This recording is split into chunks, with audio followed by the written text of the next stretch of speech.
Good day and welcome to the second edition of Terrific Tuesday Online, brought to you by the Office Professionals of South Africa, 11th May 2020. In this edition, we are going to be looking at 6 ways to bounce back better and faster. I will be giving you some websites that are worth visiting for resources and articles and training, as well as Facebook pages to follow. I will also be giving you 2 on-demand webinars to attend, as well as information on a conference, a virtual conference that is to be held on the 16th of May for administrative professionals. Please note that if there are any links applicable to what I do discuss with you, the links will be placed under the video on the YouTube channel.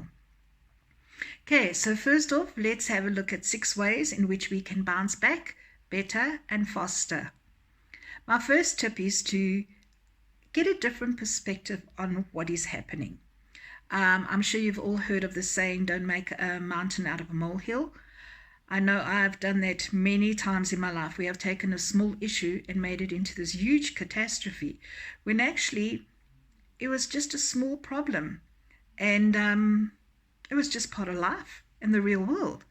But if you change your perspective before blowing it into that mountain, you might find more opportunities than what you will find it will be a loss to you. One way of making a decision as well, if there is a problem, is to separate the emotion from the evidence. And we can use what we call the 10 by 10 by 10 rule. Take the situation, look at it and say, how will I feel about the situation in 10 minutes from now? Probably awful, terrible, really bad. How will I feel about the situation in 10 months from now? Well, I might still feel bad, but not awful. How will it feel in 10 years from now? I'll probably sit and say, what on earth was I making such a fuss about?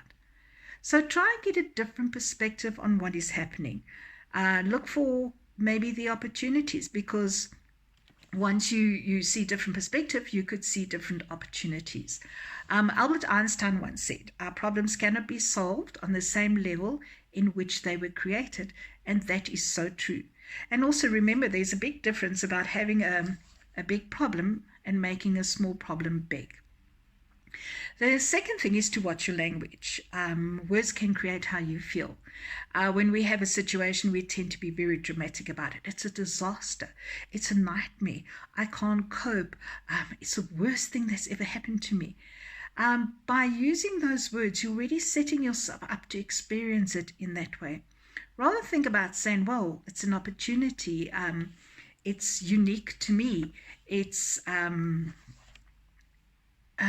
opportunity for growth. It's interesting, rather than being so dramatic about it. Because when you use those nice positive words, you're setting your emotion up to deal with it better. So use words to describe your situation that puts you in a position of power, that puts you into control, and that allows you to be capable of working through whatever is attacking you right now, okay, or what is ahead of you. No matter how much lies outside of your control, there's a lot of things that lie within your control. Choose not to complain, choose not to blame, choose not to sensationalize. Okay, so watch your words. Nurture resilience rituals. In other words, when life is pressing on you, take time out for yourself. Take time to recharge, to light your fire again, to fuel your engine. It can be 30 minutes a day. If you need to, take it a little bit more. But take that time to go and do yoga, to read a book, to pray, to meditate, to do a little bit of gardening, to read a book.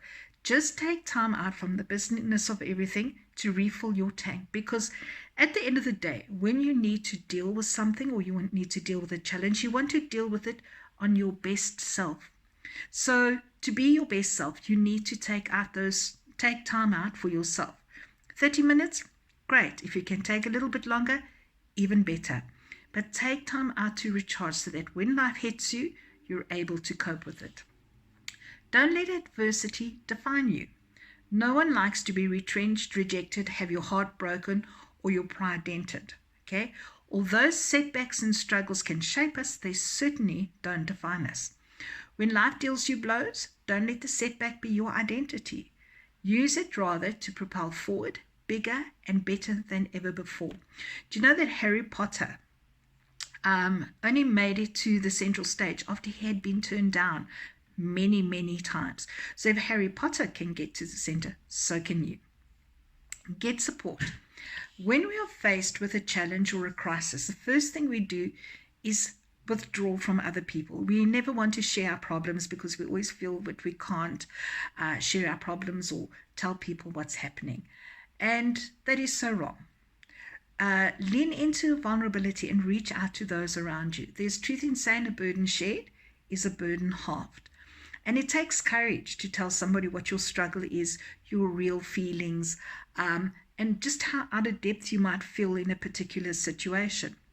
But it's not a sign of weakness to open up and to share it with somebody. In fact, it is a sign that we're brave and that we can be stronger, or that we want to be stronger. And remember, we can be braver together than we can be on our own.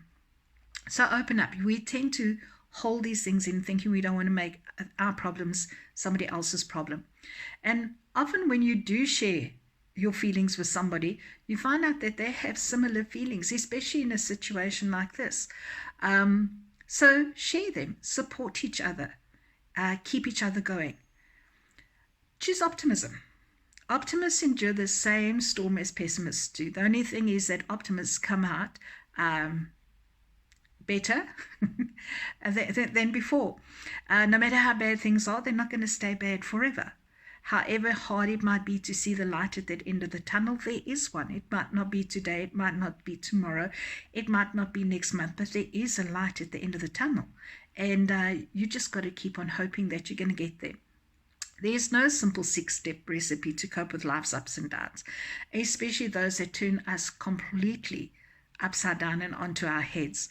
But however big your problems might be now, or how badly you've handled them or have handled them, keep faith that you have the resources within you to handle them, and take it one day, or maybe sometimes one moment at a time.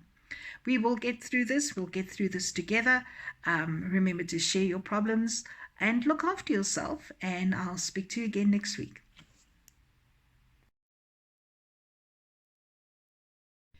Websites to visit or Facebook pages worth following.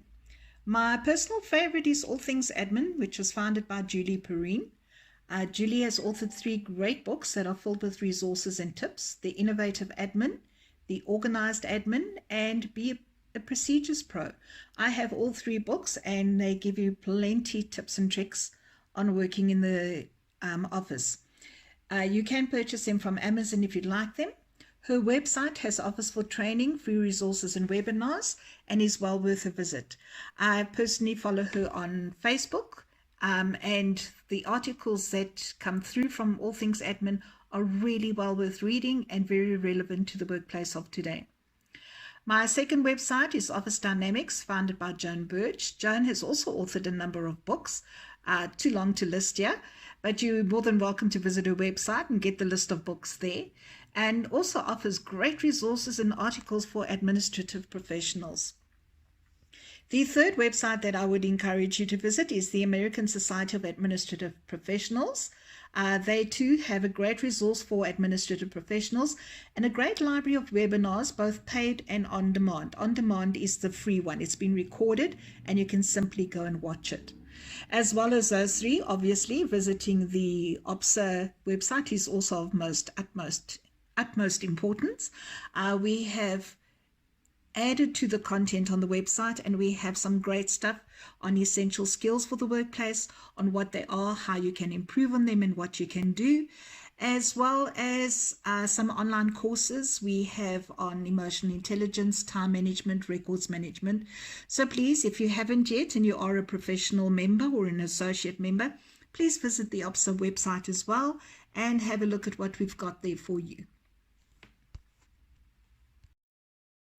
Articles to read this week. I've chosen 3. My first one is A Must-Have Skill, Resiliency by Joan Birch. This article tells us why being resilient is an important skill for us to have, why we resist change, and discusses the 3 related aspects of change: fear, comfort zones, and belief systems. It is a great article to read, especially in the times we are living in. My second choice is Organizing Personality Styles by Sina Block. Who would have thought there are 6 different personality types for organizing space? Read this article to find out where you think your organizing style preference lies and how you can learn to organize more effectively. My third choice is Overcome Anxiety, How to Get Rid of 90% of Your Worries by Bianca van Wyk. We all have worries, some more than others, and they can affect us in a bad way. This article tells us how to identify the 3 things which are not worth worrying about and which account for the majority of all our worries. It also tells us how to deal with them. Well worth a read and could help very much in these trying times. On-demand webinars. The American Society of Administrative Professionals has a great library of webinars, both paid and on-demand being free. 2 on-demand webinars that I feel are worth watching at this time would be the first one, Microsoft Teams, Tips, Tricks, and Best Practice. This would be an ideal webinar for the workplace of today. Some of us have had to learn how to use Microsoft Teams overnight. This webinar might help fill in some of the things you might have missed while you were learning in the rush. My second choice was, So You Want to Be a Virtual Assistant. Now that some of us have been, in a way, forced to work from home, we might realize that it is not as daunting as we thought it would be, and once it's set up, it can be quite an adventure. Join Tonya Sutherland, a virtual assistant for the past 20 years in this webinar, to find out the who, what, where, when, why, and how of virtual assistants. Coming up is also the International Management Assistants, IMA, is hosting a free virtual conference on Saturday, the 16th of May, 2020, starting at 9:30, and it will go through up until 4:30. There's a great lineup of speakers from our industry worldwide. Topics include preparing for the new world of work, managing the workplace digitally, personal branding, and much, much more. If you are interested in attending, please make sure to visit their website and to register. The website is listed below as well.